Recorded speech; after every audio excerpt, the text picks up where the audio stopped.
Hello, Bond fans, and welcome once again. So, continuing our look at James Bond's comic book adventures with issues 2 and 3 of VARGR. Boy, do things get dark quickly. Roger Moore's James Bond, this is not.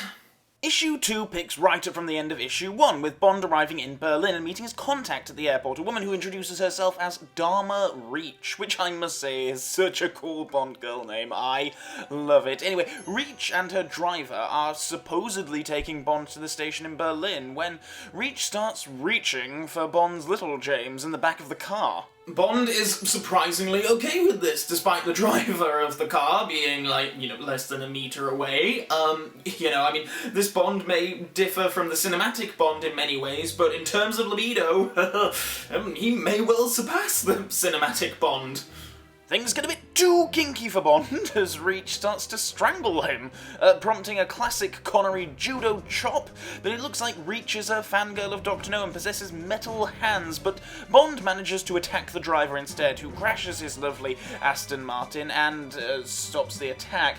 By the way, I'm not sure if this is an intentional statement or anything, but I love the fact that the villain's car here is actually an Aston Martin. It's interesting, I think. It's possible that it's just this way to lull us into a false sense of security, believing that these guys are definitely goodies because look, they're driving an Aston. How could they possibly be bad? Anyway, after the crash, Reach escapes and Bond, I love this moment, picks his case out of the boot and just walks to the Berlin station himself. It's a great moment. At the station, Bond meets with the chief and we have a few panels of banter and chat with a couple of the employees there. It's weird seeing Bond engage in office banter like this, but at the same time, it, endears us to these new characters very quickly. Bond is reunited with his gun before he is off again to meet with a man named Kjack to continue his investigation into the drugs importer.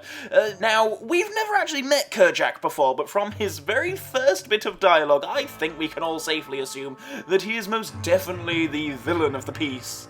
Mr. Bond, I've been expecting you. No one has ever said, I've been expecting you to Bond, and it turn out well for the guy. I mean, it's pretty much code for, I'm going to kill you right now. I've been expecting you, Mr. Bond.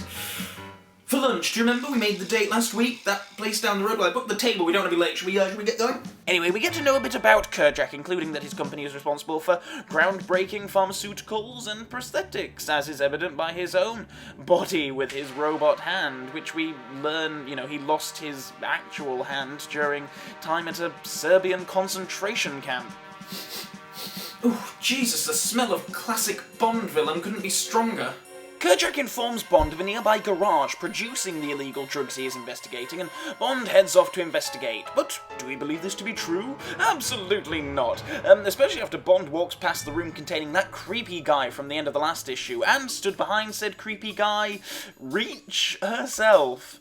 Reach and the creepy guy embrace after Bond walks by, and I must say that any shit that Bond has to deal with later based on these two is entirely his own fault. He walks right past them and doesn't suspect anything or notice that there is quite clearly someone hiding in there. But I will say that I quite enjoy this trio of villains we've been presented with so far. They're certainly not on a realistic level with their super advanced prosthetics, but nor are they so loud and fantastical that they become camp. It's a good bunch and I look forward to seeing how they develop. For our end coda, we revisit the Brixton drug den and see some pretty horrific sights, including one girl hacking up blood, and my own namesake, guitar-loving Cal from the last issue, is already starting to decompose.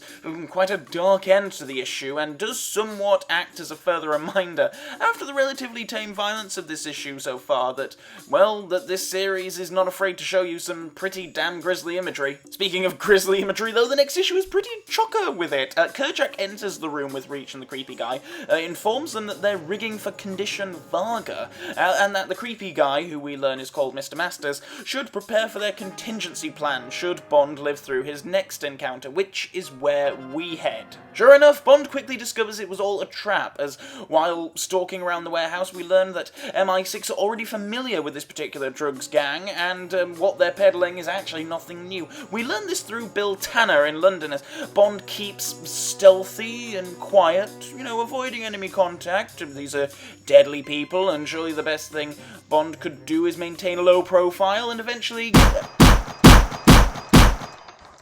Or just shoot up the place.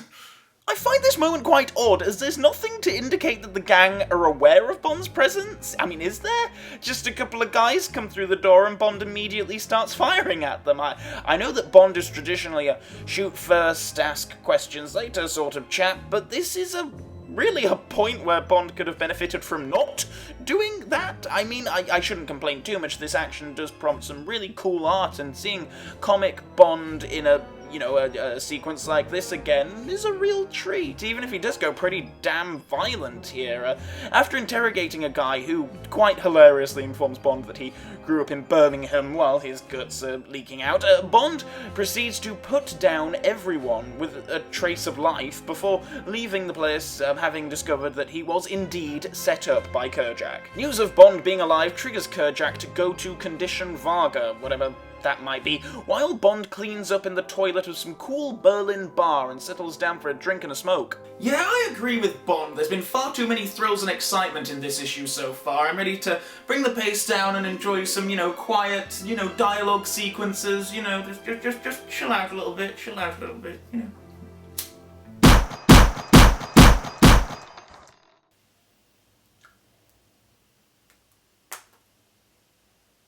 Yeah, in a few absolutely shocking pages, Mr. Masters enters Berlin Station and coldly murders everyone in the place. I know that Bond only met these people briefly in the last issue, but the dialogue and atmosphere was so warm that I must say that I was quite shocked and, well, taken aback that they're all put down so coldly like this. Only adding to the weirdness is that after Masters has killed them all but can't find Bond, he starts asking the dead bodies where he is, before freaking out and then heading to a car outside to meet with Reach, who proceeds to straddle and grind on him before he presumably can't get it up and asks her to hurt him? I mean, geez, I thought Zen Neuronotop was kinky enough. If you can't see me quite right, please don't feel the need to adjust your screen. It's just this comic has gotten very dark very quickly. I'm sure things will be back to normal soon, and, lightness, brightness will enter the world again. Just you wait. Ah, maybe not. Okay, so the crack den is covered in corpses and blood and guts. Can you see me at all anymore? Oh god, no, come on, we need to lighten this up a bit. Come on.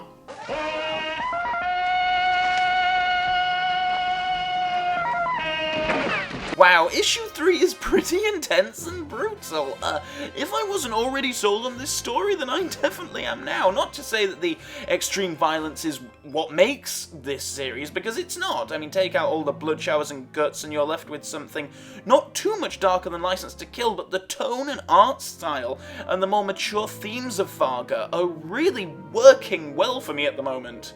I'm in eager anticipation for the next few issues, and I hope you guys are too, so please join me next time as we look through issues 4 and 5 of VARGR, and until next time, so long for now, Bond fans.